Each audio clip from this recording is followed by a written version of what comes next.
Naapay katawanan sa ato ang mga higala nga mga dili katoliko nga naningkamot gid in town sila og tawag ini nga surambaw ug naningkamot sila og paglubag sa mga nakasulat sa balaang kasulatan. Napasalay pagtudlo nga ang Biblia ra gyud daw mo'y mo interpret sa iyahang gitawag og kaugalingon.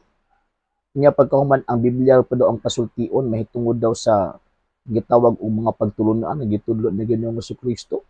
Amo to asa ka na sa sitas Biblia no nga tawag ining ang Biblia ra pay magka-interpret sa iyang kaugalingon niya ang Biblia mo igisugo aron pasultion mahitungod sa gitawag og sa pulong sa Dios. So buti pasabot before ang 4th century nga wala pa may gitawag og Biblia kay dili pa man compiled ang Old and New Testament ana nga panahon. So buti pasabot wala pa magtutudlo mahitungod sa kaluwasan. Ingon ana ba ang ilahang gitawag og prinsipyo? Ingon ana ba ang tama nga prinsipyo? So buti pasabot before 4th century, daghan nga laglag, daghan wala maluwas. Ika na nga panahon wala pa may librong gitawag nga Biblia. Dakong tawag ining diferensya. Atong hinumduman mga higalag mga igsuon na si Kristo nagtukod sa iyang iglesia gitagaan niya og tawag ining misyon nga ang tumo og tinguha ni ining mo iglesia mao ang pagtudlo. Ito St. Matthew chapter 28 verse 20 iniingon na nga itong Ginoong Jesucristo og tudloi sila sa tanan nga akong gisugo ninyo.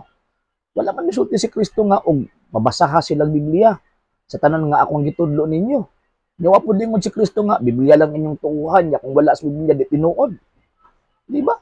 So ang tawag ining mahitabuan na nagbuot-buot ng mga amigo na to nga mga dili katoliko og pagtudlo og mga butang nga dili mo igitudlo sa tuang Ginoong Jesucristo, dili mo igilapid mismo sa nakasulat ha.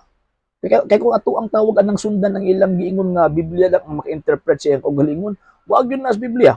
Dili gyud na mabasa sa Biblia. Unya never pud mabasa sa Biblia nga ang Biblia mo'y pasultion. Ang tao mo'y pasultion. Ang tawag ining mga sinugo sa tuang Ginoong Jesucristo mo ang pasultihon og patudloon aron ang tao makabaton sa gitawag og kahibalo mahitungod sa Dios. Manang Ephesians chapter 3 verse 10, gibutang sa Dios ang iyang kahibalo, gibutang sa Dios ang iyang kinaadman diha sa iyang iglesia, diha sa nagkalain-laing gitawag og paagi aron ang langit makabalo sa kabubuton og kaalam mismo sa Dios. So, ang mahitabo kung Biblia lang mismo ang tawag aning mo interpret, wa pay Biblia adtong from the 1st century hangtod sa 4th century so aning luwas atong panahon na. Nya sa dihang na ay tawag ining niabot na ang gitawag og Biblia, Katoliko pag gitawag og nagtulo so buti pasabot. Buti pasabot ang pinakaunang gigamit diay sa Dios nga mahitungod sa gitawag balang kasulatan ng simbahang Katoliko. Ano naman mo diya sa gawas? Di ba? Ikatulo, daka mga butang nga nakasulat sa balang kasulatan nga di mo pwede nga Biblia ra pud ang imuhang gitaog basyan nga naman kay wala nalatid sa balang kasulatan nga ang Biblia mo ipatudloon. O naay gitawag og basis, mamahimo siyang basis pero nung ka nga mo imutudlo nimo. Nga naman kay si Kristo nagpilig mga tao aron mo tudlo. Wa siya nagsulat og libro aron ato ang tawag anang magdito ta mo sandig sa gitawag pagtudlo. Dili.